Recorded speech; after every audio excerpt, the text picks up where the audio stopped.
adalah kita menerima kenyataan daripada dua doktor perubatan daripada Hospital Queen Elizabeth.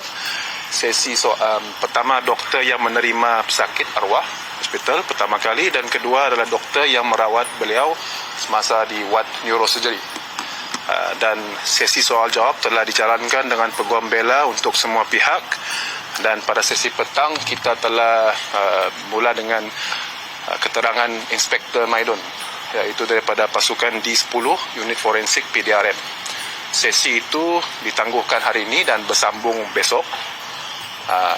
Itu sahaja ringkasan untuk prosiding mahkamah pada hari ini. Kalau dilihat tadi reserve untuk soalan kepada inspektor, ada banyak soalan ke gimana?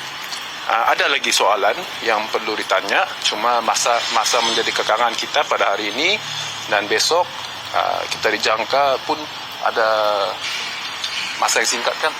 Saya fikir setengah hari saja untuk besok.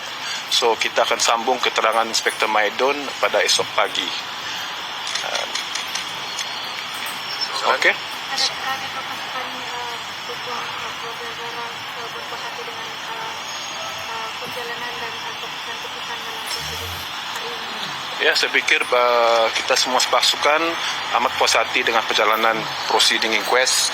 Yang penting perjalanan ini kita jalankan dengan berhemah, dengan mendapat semua keterangan-keterangan jujur daripada semua saksi-saksi yang ditampilkan oleh conducting officers kita. Sekarang kita masuk saksi kelima, iaitu inspektor.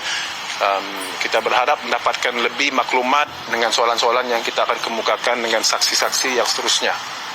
Yang penting saya fikir adalah untuk mendapat kerjasama daripada kita punya media dan juga penontonlah, pengikut Lepoten ni, untuk tidak terus mengambil kira judgmental on the whatever witness has been said. We have to not judge the book by its cover, have to take it all by the context of the strengths and the limitations of all the witnesses.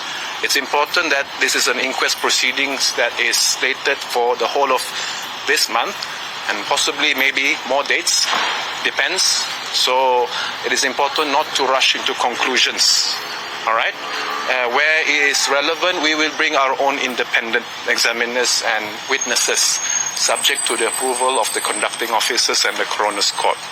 So I think we have to be mindful, as I said before, of the comments and the effects on the mother and the father of what we say, because we are not dealing with a hypothetical situation here.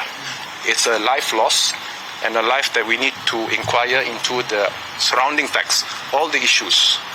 And I urge, that's the most important matter that has to be respected. Okay?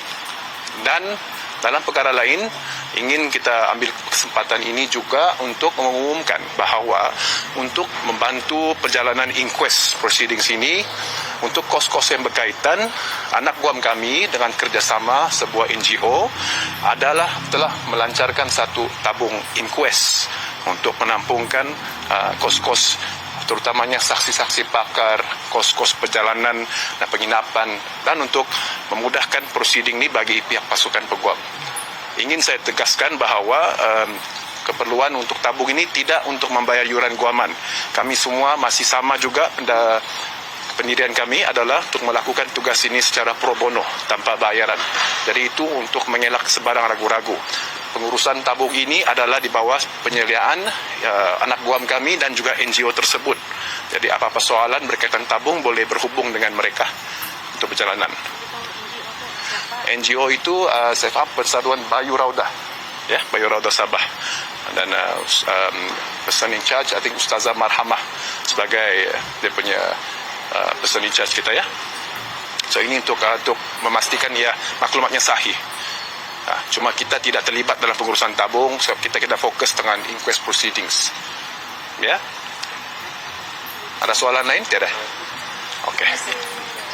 Alright, terima kasih semua.